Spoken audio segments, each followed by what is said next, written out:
Natalie Edwards, and next week, starting on May 6th, I'm gonna be embarking on the Week in the Life project. And I know many of you out there are going to be playing along with me, documenting 7 days in your life. What happens in your life over the course of 7 days? What are your basic routines? Where do you go? What do you do? Who do you see? What do you care about in your life right now? Those are some of the questions that many of us will be answering over the next week.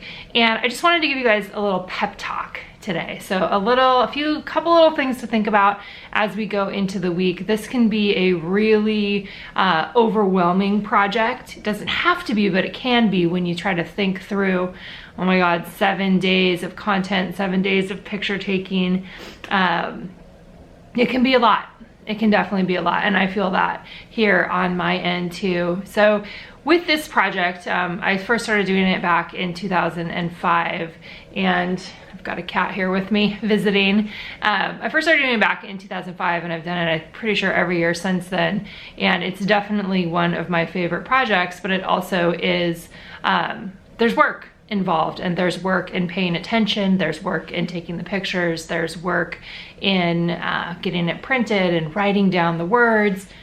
It's a project where you gotta do the work, and doing the work has a lot of benefits. So, pep talk, number one, this is not a competition, okay? Sometimes people jump into this project and they are immediately struggling with feelings of worth and enoughness, and somebody else's life looks different than mine in a way that I wish that it looked.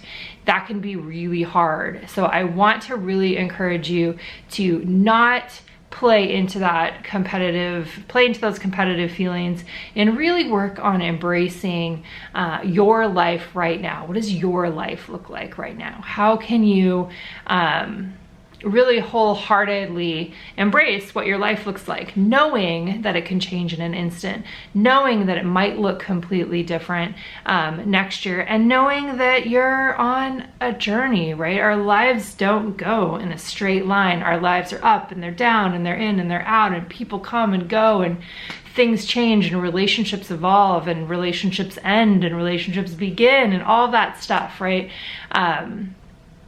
Our lives are unique, and that's part of the beauty of being a part of humanity. So I really want to encourage you, don't play into that competition game. Don't let yourself play into that. I think has a lot to do with how we each individually feel about ourselves. So number one, don't play into that game.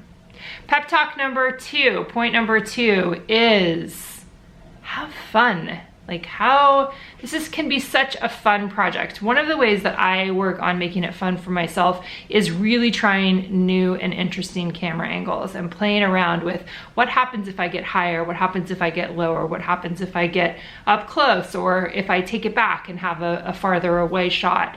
Play around with looking at different angles maybe than you normally take in your everyday life.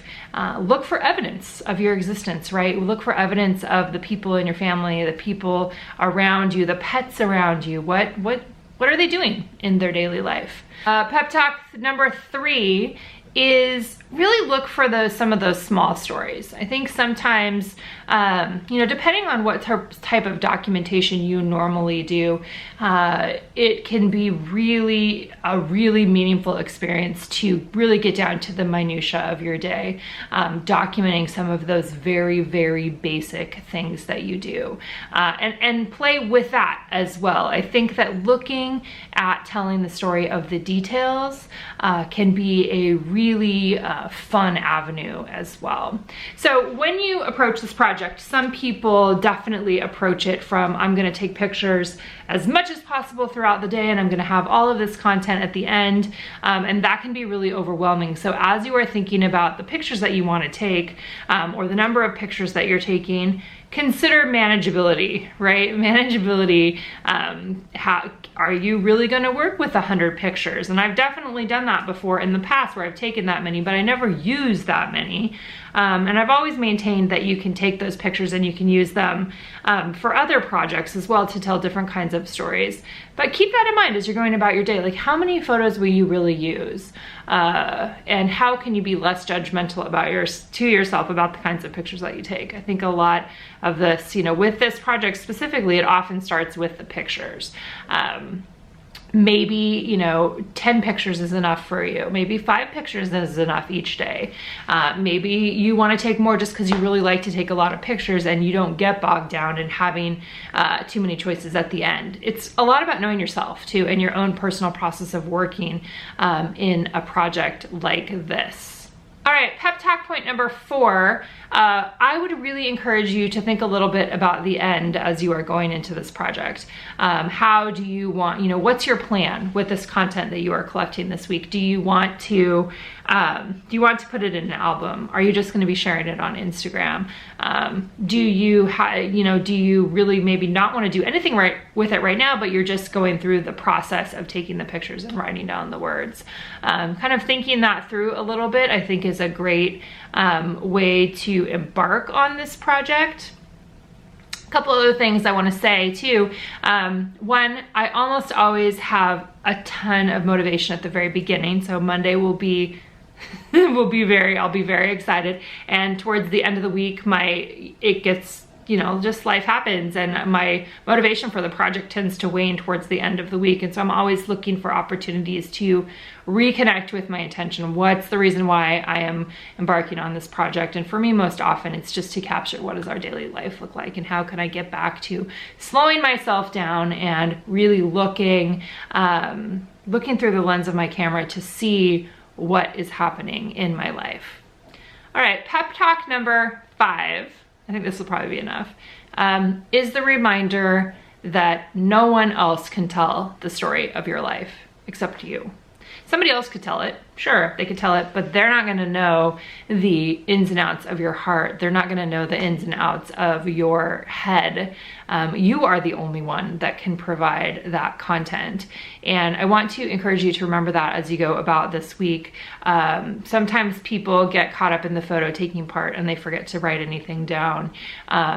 Sometimes the writing part is just hard and it can be really scary to put your words down on a paper. And I just want to offer you some encouragement in that arena and remind you that your story matters and that the telling of your own story in your own voice is really important. And I think it's important for you. I think it's important for our families, for the world. I just think that taking ownership of your own voices is really an important piece of the process.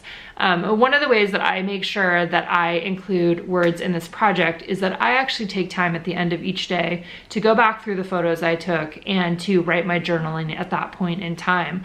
I know for me, after doing this project for many years, I found that process works the best for me because I am literally, well, I'm not getting too far away, right? I'm not getting too far away from the time that I am living this content, right? I'm not getting too far away and then forgetting some of those small details. So for me, by writing it all down at the end of the day, that is a way that I am able to kind of capture all of that in a more real-time way. And then I simply copy and paste that into my album when I get to that part of the process where I'm bringing it all together. That's worked for me for many years now. It takes a little bit of extra time out of my day at the end of the day, or sometimes I do it in the middle of the day if I'm jotting things down and just remembering having them in my blog post for the following day is really helpful for me. So that might be something that you decide to try this year at the end of the day, looking back at the photos you took, seeing what stories popped up for you. Sometimes I do it that way. Other times I have specific stories that I'm targeting on a day. You can also approach it from that way. There's so many different ways that you can approach this project, and I want to encourage you to kind of find something that works for you. And what worked for you last year might not work for you this time, because things change and the ways that we approach things change, and that's totally okay too. So figure out what's going to work best for you and then go in that direction. A couple other things that I want to remind you about is if you need product to hold these stories, we do have that available for you. We have a main kit, we have an album, we have supporting supplies.